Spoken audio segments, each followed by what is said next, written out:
Did your dog ever move away from you, avoid eye contact, or simply prefer to be in another room? This may mean they're avoiding you. But why? Did you do something? Yes you did. You just don't realize it. These are subconscious things you're doing that push your poor pup away. You love your dog, and of course you want to show it. But in the introduction to this video, I proposed a question.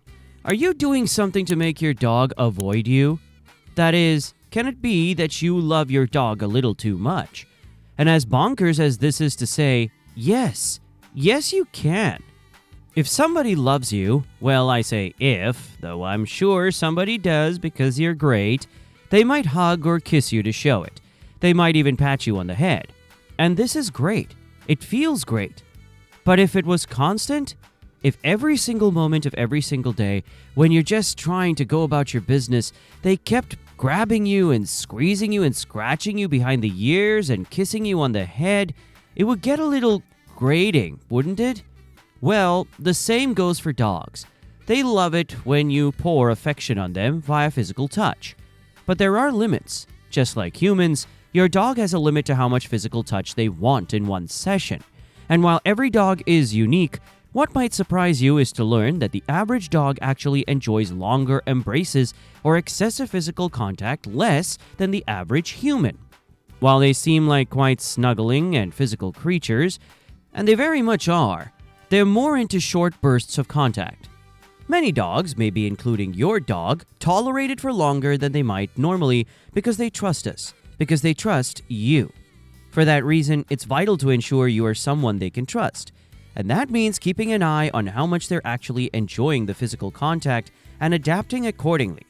For example, if you notice your dog shifting away, turning their head, or possibly licking their lips when you are smothering them with affection, these are not so subtle signs that they are asking you to rein it in a little. If this sounds like your precious pooch pal, the key is to let your dog come to you for affection rather than the other way around. And when they do, keep an eye out for those telltale signs to know they've had enough. After all, they can't tell you with words, so observing their body language in the middle of a hug is crucial. Somewhat of an extension of that last point, but ignoring your dog's boundaries in general is a bad idea. Every living creature has the right to have their boundaries respected, and dogs are pretty good at communicating when they feel theirs are being ignored. But just not via words. Again, it's all about body language. So at any point, not just when hugging, if they turn their heads away, shifting their body weight, licking their lips, or even yawning, they're making it pretty clear that they need a little bit of a break from you. The fact they're not just wandering off is a real sign they love you. They're sticking around, but that need for a bit of a break from being the center of attention. Violating this request is a real no-no and could lead to them charging off when they had been willing to stay or even turning nasty. If these signals are ignored too regularly, your dog may choose to avoid you altogether, and neither of you want that. Keep an eye out for these classic signs. Adapt your behavior when they surface, and this will build trust with your doggo that makes them feel safe around you, and ensure your dog doesn't try to avoid you. In human culture, eye contact is a sign of connection. And if this were a video about cats, staring lovingly into your pet's eyes would not be on this list, because cats are all about looking into your eyes and you looking back as a way of conveying love. That little slow blink that cats do when gazing at you is even called a slow blink. But this is not the case for dogs.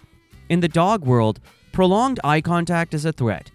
Staring directly into your dog's eyes can make them feel uneasy, especially if done for an extended period. In the wild, this is how another dog challenges them, so they will see this as you trying to claim their territory or attack them. For that reason, it can trigger stress and anxiety and may drive them to avoid you. Because who wants to be around someone who keeps threatening them? If you do look into your dog's eyes, which of course you'd want to from time to time, they're gorgeous.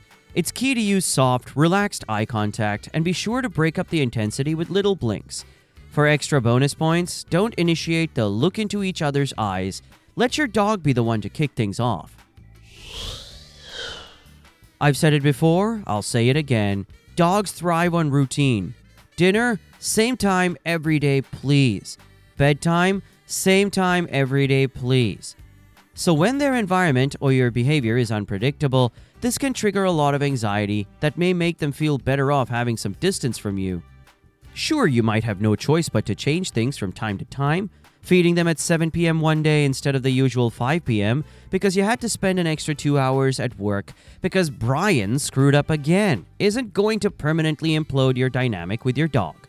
But if you are pretty consistently creating a chaotic and disorganized home environment, they're going to want to get away from that as quickly as they can, to find peace elsewhere.